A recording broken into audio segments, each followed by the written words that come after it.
Number 6 in our preseason list. This is very, very high for this team, especially considering they lost an All-American tailback.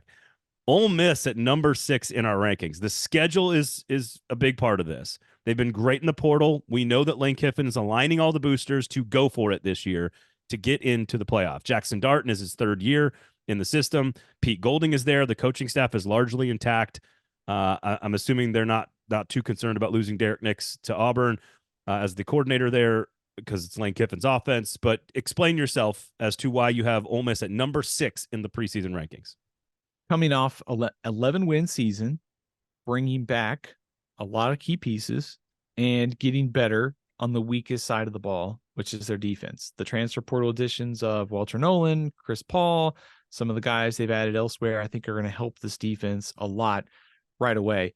I do think losing Quinshot Judkins is a big loss. He's an All-American. I know running backs are replaceable, and the value is, we've sort of devalued them in the NFL. I think Quinshot Judkins is a pretty special player, so I do think he's going to be missed. Agreed. But Jaxson Dart is back.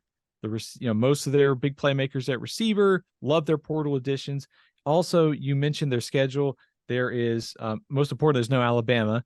They do have to play Georgia, and they have to play LSU, but they can get to 10-2. They can get in the playoff. We're in that territory here in the rankings where there's a lot of kind of mobility here. You can move some of these teams up or down. There's a lot of questions here, but they're just, like I said, they just won 11 games. They bring back their quarterback, and their roster is improving. I like the direction that Ole Miss is going for 2024. I look, they're all in, and I might lean Missouri over Ole Miss, but I think they're both basically in the same spot in the national rankings here. They're in the same spot similarly, but what they bring back with coach and quarterback.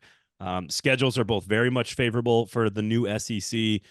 So there's a reason that Ole Miss and Missouri belong in this conversation. It might be a touch high for me for Ole Miss, but look, they're going for it. I respect it.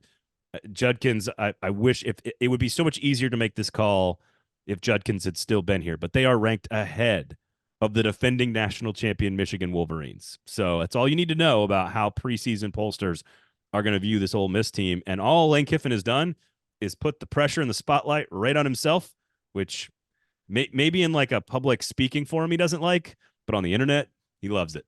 He loves it. he bathes in it. He discovered Buc-ee's too the other day. So, oh God, I don't want to talk about them. No free shots. There's just too much. There's too much gas station meat in this country. I will say those places are spotless, though. They are super clean. I'll give them that, no matter what time you show up. But as an American, go Rebels, less gas station meat. How about that? Fair enough.